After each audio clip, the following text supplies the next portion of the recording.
Hello, welcome back PlayBASIC coders. In today's example, we're going to be looking through a program written in PlayBASIC that can load and run other programs using the PlayBASIC compiler. It's a bit more convoluted than what you might think. Let's just take a look at it. So the program is this simple. It's just a load option, and so you can pick a PlayBASIC project file and it's running the compiler. That's all it really does, actually. You can do those things there. Let's turn this off. So I've been just picking through some of the examples here. There were some projects that it would not load initially, and there's a bit of an issue if we load something that has a full screen exclusive mode in it. Bit of a classic one, this one. Good old-fashioned cube. Let's take a look at some of the games in here. Thesis, of course.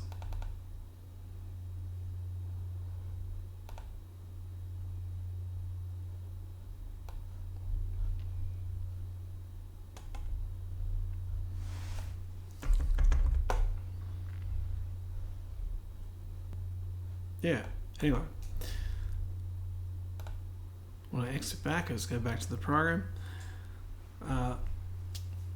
So it's loading the PlayBASIC IDE project file, then loading the source files, merging them all into one, dumping out the temp compiler project, calling the compiler, waiting for the compiler to complete and return.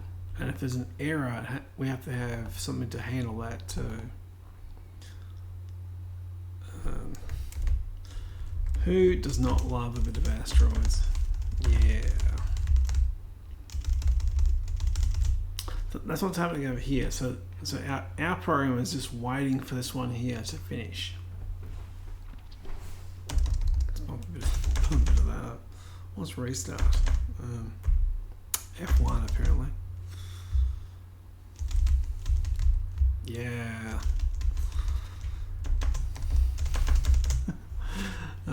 Anyway, you get the idea. Let's quit the program.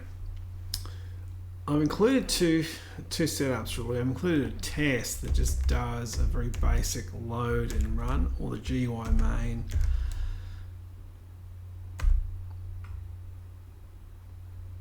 Yep.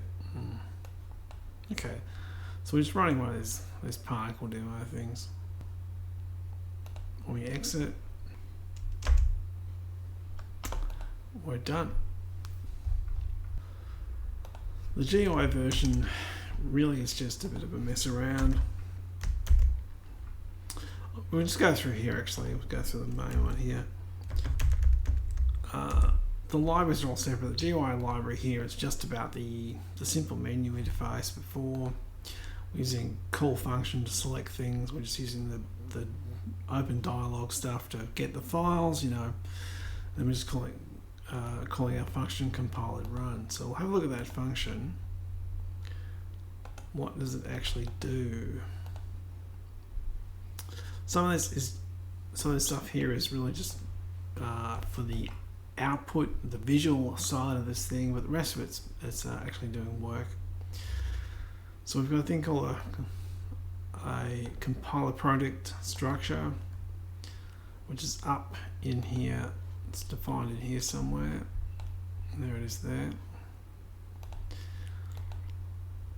Allocating a new one, calling load against this allocation, the structure we just created with this project file name, and we're either returning the valid merge source or nothing. So if we don't get something that's bigger than one character, then it errored most likely. Going to load project, got some print debug stuff in here, of course. This is actually the older source. We're loading the project file, and if that's valid, then we're loading the source codes that are attached to this project. And the source codes, I think there's like a limit of like 32 in a project, and they just loaded one after the other and then appended to each other. The only difficult part of that is that if you have include statements, you've got to skim through the code, find the include statements, and then insert those into the resulting code. Bit of a pain. Back to main. So we're loading our source from the IDE project file. Go back up here to compile and run. So we've loaded our source. We've either got the complete source code of this project that we're trying to compile. If we do have something that's returned, we get the location of the compiler. We have to have that, obviously, so we do a bit of error checking here. Does this thing exist? In other words, is this location and the file name correct? If we just change that for a second there.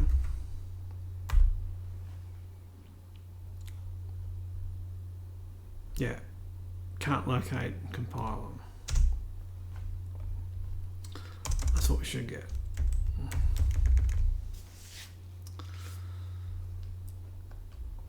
At the moment, in this example, I'm actually just using PV's current running address. So I'm using.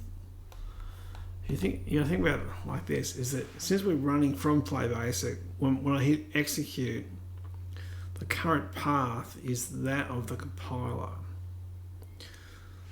So I'm grabbing it from here. In real life, you'd have to supply the address of where that is, because a user can store the compiler in any location they want. So you might have, 2 versions of PV installed or 10. Which one would it get? Okay. So here we just grab the file name from the project name, which is the absolute path. In other words, you include the device, the folders, and the file name all in the one thing. It needs that, so when you execute it, it has to CD into that folder, so any media loads are local. Otherwise, they won't work, because the current path will be the execution path of the compiler, not your program you're trying to compile. We do a bit of error checking. Does it exist? If it doesn't, something's gone weird. Now we start dumping out the compiler project files. We come up with 2 names for these things. We have our project file and our source, which is the merge source. There's a function here that does the actual creation of this. Just straight text. Right, we just grab a string, we add all the elements together, and we dump it out and then save it back. Here I'm passing in the IDE project stuff and grabbing things about the display. I'm forcing it to be a windowed mode, so I'm ignoring what the user has specified in here. That doesn't stop some program from calling open screen when you run it though, and then it changing to a full screen exclusive mode. So just be wary of that.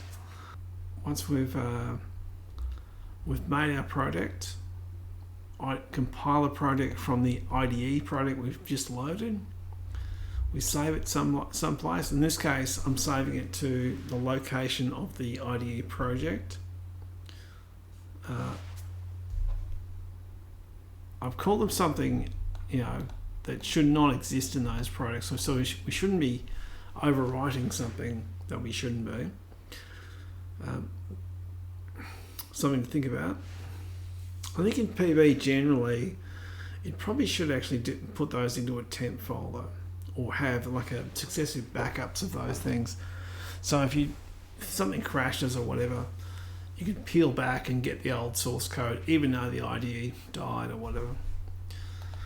Anyway, so we're dumping the project file to the disk, dumping the merged source code of the disk, spitting out a bit of information to the user.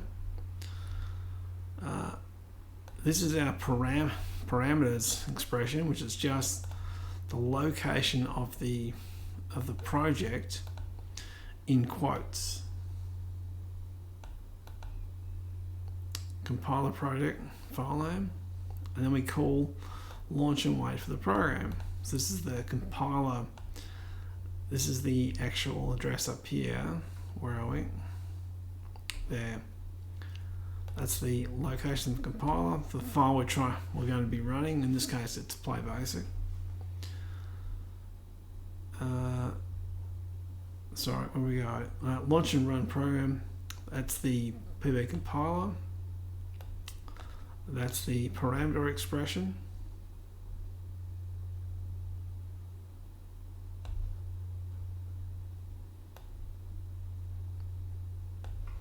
And just the title of the window.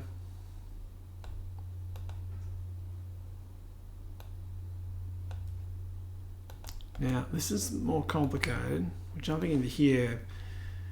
We're running the thing and then monitoring the process. This is kind of running in a loop. There's actually there's a kill time there. It's set to run for 30 seconds. After that, it would die out. Obviously, in an IDE situation, you wouldn't do that. You would just have it idle in the background. But the main loop here is after we've created. Sorry, we'll go back here. These are window structures. Again, it's way beyond the scope of PlayBASIC. This stuff was written a long time ago now, so things like strings we need, null terminated strings. We're going to make these structures suitable to pass to Windows API functionality. Making our command line here to call the program with the appropriate command name. In other words, PlayBASIC with, in this case, the path of the thing we're trying to compile after it. And we're doing that and then creating a process from it. So we're running the application under Windows. A bit of gobbledygook there. Yep, okay. These are pointers to structures that Windows requires when you call this, and we need this really to keep an eye on when the program is running. So we've got a quick status check. If we call process, if we call here and it doesn't fail, then we go, okay, our thread looks like it's up and running. No, our program looks like it's up and running. And all we're really doing here is once that thing's running, we're just checking, is it still going in a loop? And then periodically we do this about 10 times a second. So it's not really impacting the system while it's running, right? Here I've included a callback into a user-defined function that you can do redrawing of your display. And that's how that's the same mechanism that PB to DLL and I think a few other ones have used in the past. I can't think what the other one was now. Anyway, that's the more recent stuff. So when you call this this function up here, we give it the name of this function we want to call. That's a PlayBASIC function. It's up here. I'm using the function down here somewhere. Where is it? Has to be a function too. It can't be a sub. This is the render routine. So we call this thing here. We give it a callback of our display function, and if we wanted to keep it, keep this thing updated, we can actually do that internally. It's pretty convoluted, but you can do it. Once the status true, in other words, once the process has stopped running, we can just go, okay, cool, let's get out of here and clean up after ourselves and return.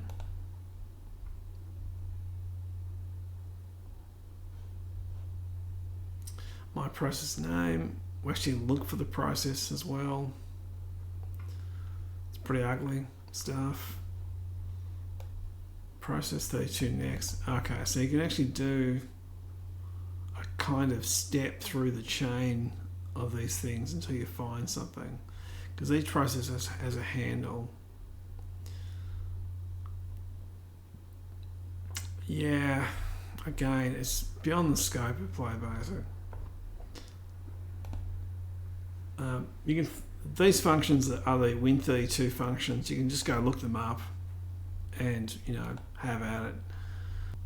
So once we call this thing compile and run, where are we up to? Yeah, we launch the thing. We launch the program. In this case, the PlayBASIC compiler. We sit back and wait for it to complete.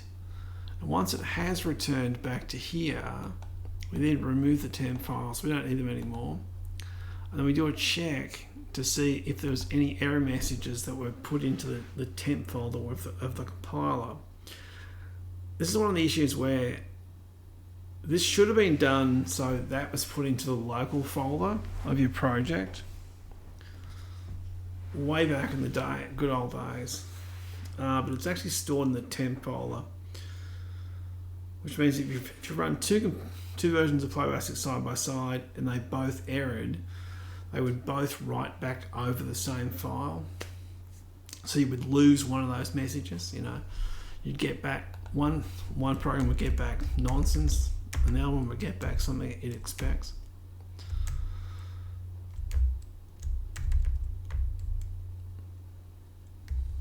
Yeah, the actual error message is a little text file. There it is there.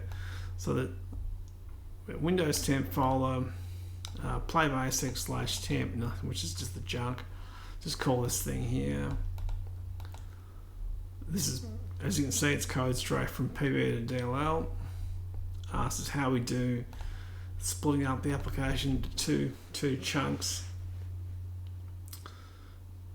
We just have a set of constants that use the function index here to detect if a function exists within the program. If it doesn't, then we just ignore things. It's very handy once you wrap your head around it. Anyway, so we're checking if the path exists. Is that temp location there? Does the file exist? Okay, if it does, we'll have a couple of dimensions here, and these are our output messages where it has three basic things that are returned in it: the line number, the error number, and the message. So I'm just going to read that bit of. I'm going to read the file, split it into rows, and then step through it and pick out which because the document itself is basically a text file where you've got line number equals whatever. And that would be the error number. So it's in that format, And once we've phrased it, we delete that error message so we don't have successive returns of that each time we call the compiler. So there's a bit of work to do to get something to load and run, but that's just how it works.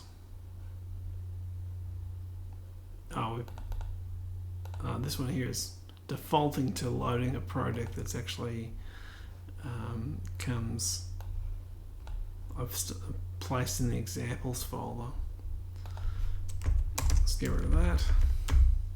Get rid of that. Let's run it. Load the project. I don't know. What do you want to look at? Duck Shoot, Platformer, Theseus, Wolfenstein, Demos.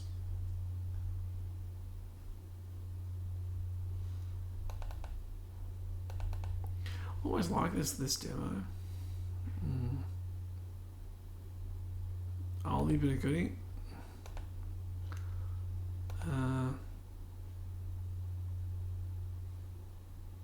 Actually, fungus is quite fun as well. This is just a bunch of circles. We're doing additive and subtractive, and we're displaying the scene rotated. So, but it looks like a fungusy kind of growth, really. That's where the name come from, anyway. A couple more, then we'll call it a day, I think. Crowd rope. Spotlights. Alright.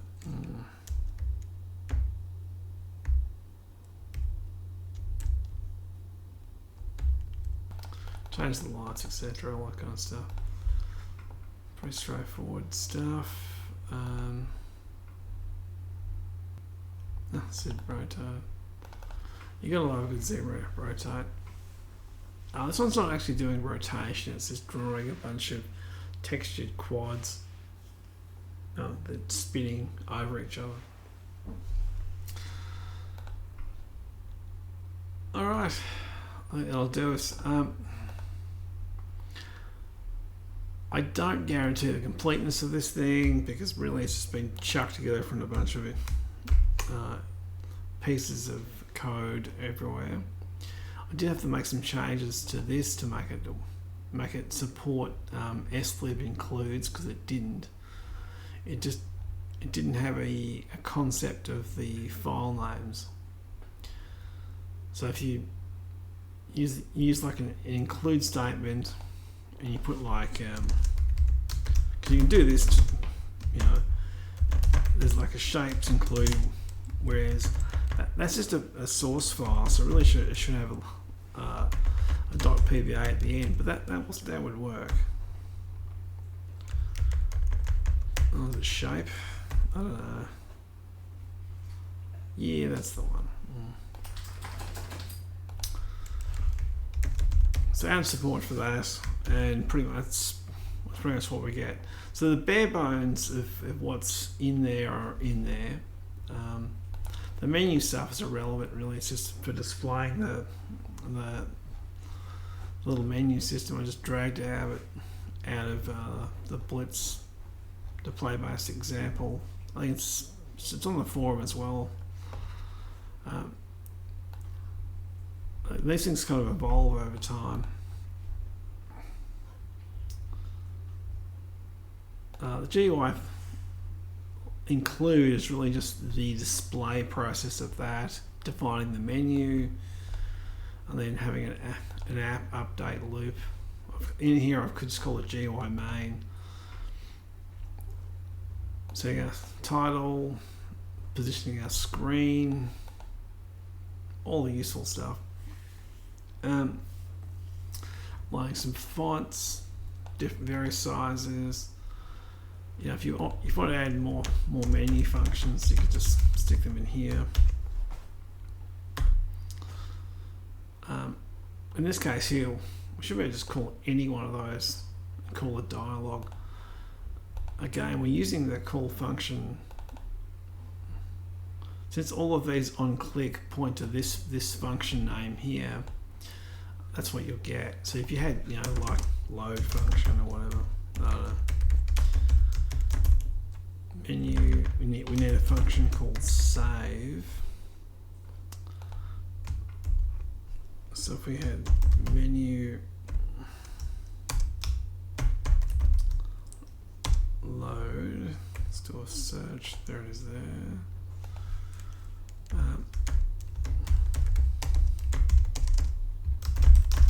Just put a function there, save, and here we'll just do something like, render to screen. Who knows what the current render surface is. Give it a green, give it a sync, give it a weight key or something. So when we select that option, we should just get a green screen. And we do. So it's actually calling our function. The great thing about using the call function behavior is that you don't have to have like a